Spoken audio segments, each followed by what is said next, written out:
ఎప్పుడు వచ్చారు? ఏంటండి నాయకుడు తండ్రి దగ్గర తనయుడు ఏదేదో మాట్లాడుతున్నారు. మంచి నాయకుడు అన్నారు.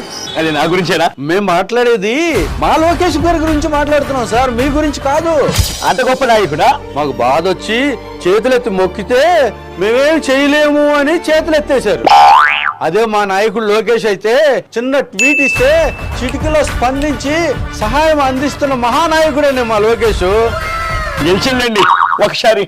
నేను ఎంతకాలం నుంచో గెలుస్తూ వస్తూనే ఉన్నా. గెలిచే చోట పోటీ చేసి గెలవడం గొప్పతనం కాదండి, ఓడిపోయిన చోట మళ్ళీ పోటీ చేసి గెలిచాడు చూడండి, అది నిజమైన నాయకత్వం అంటే.